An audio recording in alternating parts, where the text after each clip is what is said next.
Yeah. Either way, let's check out Gaming After Losing My Arm Part 2. We watched the first part. Oh, I don't even know. Like, the video released 2 years ago. I have no idea when we watched the video. Maybe, did I watch? I think I might have watched this one on my own time as well, on my other account. Either way, here is another part of it, so let's find out. Speaking of, I record a friend, and I don't think he even realized. Hey, it's been 2 years since I uploaded this. There's been some developments. In that video, I said that after losing my arm trying to perform a human transmutation, my pretty much only solution to gaming was the Azeron Cyro, a one-handed mouse and keyboard with programmable buttons. And I still use it all the time. In fact, Azeron was so kind to send me a new one. Hey! Thank you. Not sponsored, though. I'm not sponsored by anything that I talk about in this video. The Cyro does have its limitations, though, particularly with consoles. Only some games on Xbox and PlayStation have mouse and keyboard support, like Minecraft, Overwatch, or Fortnite, mostly cross-platform games, and the Switch and Switch 2 don't offer it at all. At first, I would play only these games with my Cyro plugged into my Xbox Series S. Then I got a PC, and I could play all the games in my Steam library. Wow, imagine that. PC's just better. Another reason why PC's just better. That I bought as a teenager with my gaming laptop, but console-exclusive titles? Nah. This thing isn't gonna help you at all. But Charlie, what about emulation? If you have a PC, you can get any game if you like Breaking the law, breaking the law. Good point. I was getting to that. Don't interrupt me again. It's hard to describe game controls, but I'm gonna do my best. I mean, that's what this whole video is. In a lot of games, you have to move the camera. On PC, this is pretty much always done with the mouse. But on consoles, it's done with the right joystick. And these control setups are no way equal. The mouse lets you move the camera as far and as quickly as you want. It's super precise. This helps with first-person games where having accurate camera movement is really important. But with a joystick, the camera can only move so accurately. Sometimes there's acceleration built in, but it still won't give you This is not related to the video at all. Genuinely not related at all. I cannot stand when a game has camera acceleration. I just don't like it. Please, if you're gonna do camera acceleration, just let me turn it off. It's just unpleasant. I watched the other. Oh, I did watch the other video almost 2 years ago. I probably watched one like around when it came out then. As much control as a mouse. That's why on competitive games that are cross-platform, players using controllers are usually given aim assist, while players using mouse and keyboard don't. So if I were to hypothetically try to run Tears of the Kingdom on my PC, which I've never done, No, you camera never do movement that. would feel sluggish because I'm using the mouse to do something that was only designed for a joystick to do. It would be Fair. entirely possible to play the whole game like this, but along with being an arm amputee, I have another disability called being a pain in the ass. So I would play it for 5 minutes and then just not touch it for a year. But I discovered an adaptive device that I've been using just as much as my Cyro does it recently. have This? Charlie, looks like a piece of plastic. Who made this thing? What did I say about interrupting me? Go to your room. Okay. I slipped my Joy-Cons in this cheap 3D printed shit, and I could play games one-handed on wait. Switch. With this, I played Super Mario 64, Super Mario Odyssey, Split Fiction, Metal Gear Solid 1 and 2, and The Legend of Zelda Ocarina of Time, Skyward Sword, and Tears of the Kingdom. Something this simple opened a floodgate of possibilities for me. I'm sure now, I it's- will say that the Azeron Cyro just... No, we can't skip past that. I want a video. I want a demo of how you use that. I'm trying to think of like where you place your hand to use it like that. This simple... Like, would you put like a finger on both sticks? I'm confused. I hope there's a demo in here of how you actually use it. No, there's no demo. Well, maybe. I don't think there's a demo of how you. Okay, no opened fun. a floodgate of possibilities for me. Now I will I'm say very that curious the about that Azeron one. Cyro just feels better because it's perfectly hand-shaped and all the controls are in reach at the same time. This feels like a workaround tied together with tape, which I do have to do sometimes because the Joy-Cons like to slide out while I'm playing. Also, camera movement just doesn't feel the smoothest. So I control the left joystick here we with my go. thumb and the right joystick with my ring finger. I can do it. It's fine, but you know. I don't have Joy-Cons. I'm not sure. I'm trying to think of like. This is obviously not very usable if you have like real small hands. But it seems like it worked surprisingly well. Stick with my thumb and the right joystick with my ring finger. I can do it. It's fine, but you know, it just doesn't come as naturally as using my thumb. I wouldn't use this to play Doom or Apex or any game where you have to use both joysticks with equal reliability. I think I decided that first-person games are the Cyro's job, and I'm okay with that. But let's take a look at some new Xbox and PS5 accessibility gadgets. To be honest, guys, I was expecting to be underwhelmed by this thing, but I was pleasantly surprised. Well, I can at least say that it's leagues better than the Xbox adaptive controller. Microsoft making mediocre technology? No. Both this and the XAC have these like base units for some input controls, but also as a hub to plug in different inputs so that you can better curate your setup to your disability. This base unit has more buttons than the Xbox One, and it actually has a joystick. But I did have one concern. There's only one joystick, which does mean that it's better than the Xbox adaptive controller by default, but, you know, to play games that require both joysticks, am I supposed to get 2 of these? This was fucking $70. And even then, what would I do? Use my foot on the joystick, my stub? Maybe I could find something that would work if I played around with it for a bit.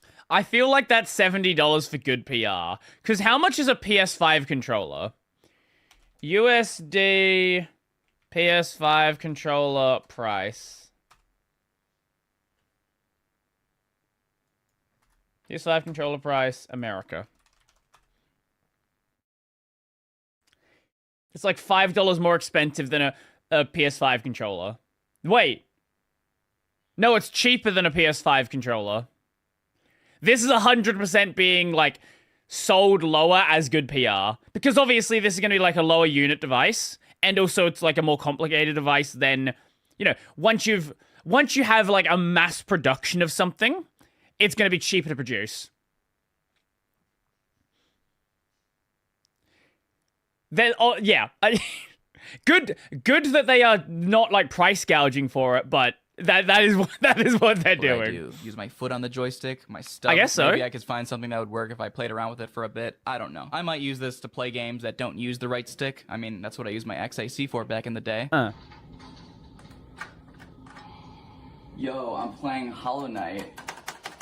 Actually playing Hollow Knight. Ooh. Dude, isn't that rad, dude? Dude. Yeah, give the camera to me. Yeah.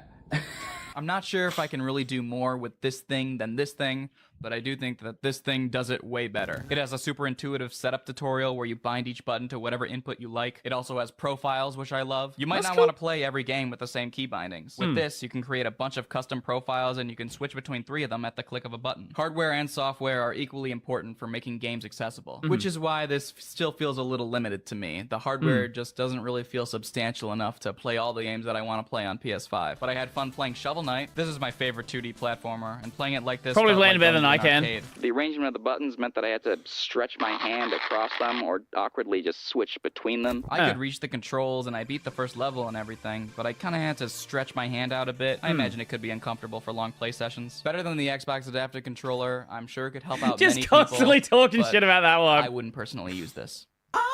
I tried out Akaki's one-handed controller in my first vid, and this is what I said. It's a brilliantly made thing. I appreciate the craftsmanship a lot.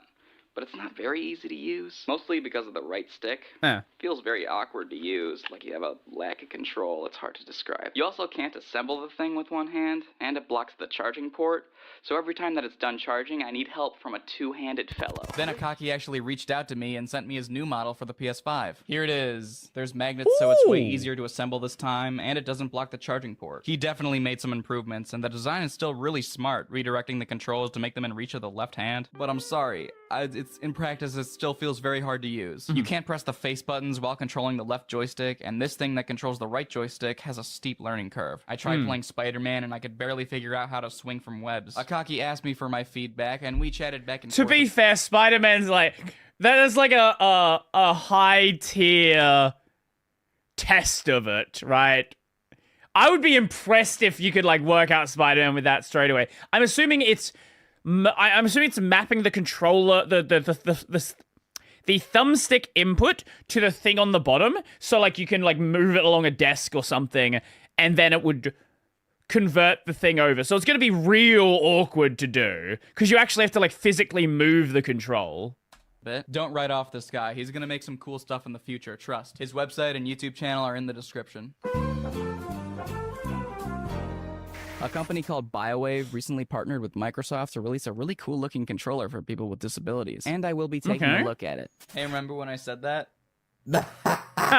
All right. BioWave is still actively working on this thing, and it took me a while to get a functioning unit, but trust me, they were cooking. I have truly saved the best for last. The whole shtick of the Proteus is that it's basically Lego for video game controllers. Using blocks with swappable faces, you can create, I don't know if I'm really showing it well, you can create a controller that adapts to you rather than the other way around. Okay. Then you can use their software to change the bindings and other intricate settings of your build. There's also a community where you can share your projects and see what other people made. It's really cool, and I think it's a huge step for accessible gaming. I actually went to Ireland a couple years ago to try out the Proteus early at BioWave HQ. I was really impressed with it, and it was fun to put the pieces together to try to make my ultimate controller, which I didn't end up doing, but they took some notes from my time there and later sent me this, a Proteus kit inside a shell for one-handed play. Aw, they remembered. Before I tried it out with a console, I hooked it up to my PC to do the 2D platformer test. I played Speedrunners. You guys remember this game? I used to be super into it in 2016 when I had a while ago, and it passed with flying colors. Pop a joystick right here, and now I can control the camera in 3D games. Since then, I've played around with it and made some right here, and now I can control the camera. I wonder, are we controlling movement or the camera with the pinky?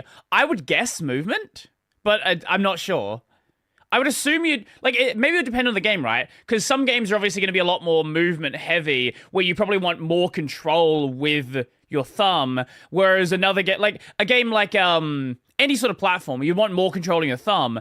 But if it's something like a shooter, you might want more control of your actual aim.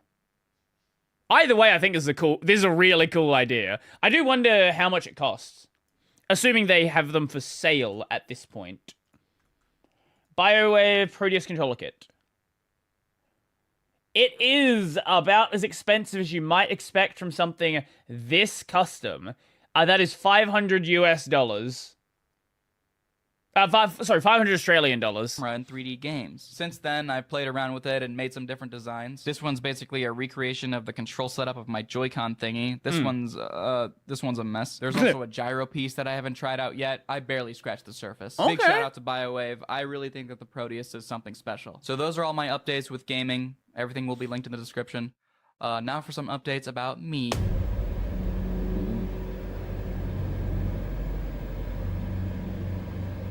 You guys mind if I be real?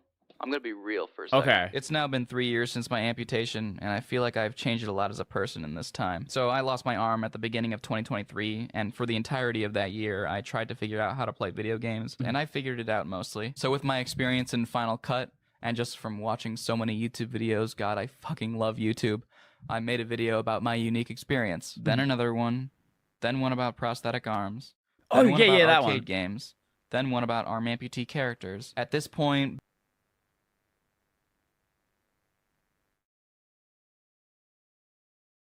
being an arm amputee was still pretty new to me, so it was a fascinating subject that I was excited to talk about. Now it's not so new. In 2025, when I uploaded only 3 videos, I think I gradually switched from, yeah, I'm an arm amputee, it's kind of crazy, to, hey man, I'm just like you, I'm living my life. It's not too different from yours. I'm so used to my disability that it's practically invisible. Well, you know, invisible to me. That's why I'm trying to get a new prosthetic arm so I can appear at least a little more able-bodied in public, or at least get the proportions down. A prosthetic that will be far less advanced than Steven was. That was the name of my last one before insurance took him away. At the cost of being more technologically advanced, Steven I did. Okay, yes, I definitely saw that was one. Super heavy, and it was super tight because electrodes had to read my muscle movements. This next one will probably just be a body-powered hook, which is fine with me. It'll be comfortable, and it'll look cool, so I'm happy. Basically, all of this is why I've decided this is going to be my last arm amputee related video. I'm trying to broaden the subject matter of my vids and take my channel in a new direction. I don't know. It's been what do we have? I think we like it's.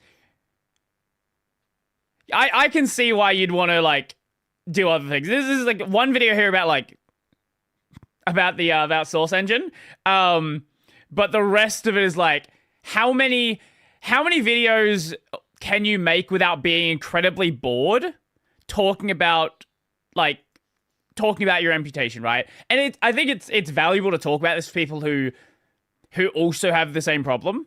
But like I could see why you would get bored of doing that after doing that like 5-10 times. enough that I'm not as into centering my channel around my disability. I thought about switching my username entirely, but ultimately decided against it. My first video is still my most popular one by far, and I made that 1 year into my amputation. 2 years later, my relationship to my disability is way different, but I'm still figuring shit out. My last video had a copyright claim, so I had to cut out 20 minutes from it, which affected the video's overall pacing and quality.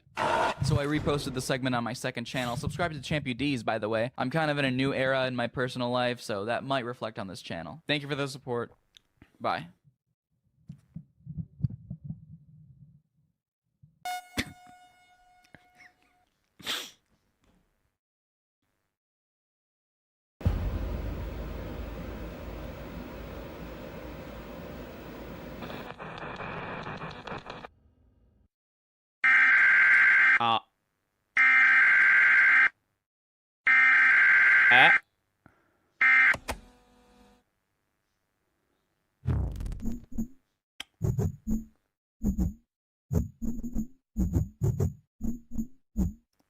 What are we doing here? What is this?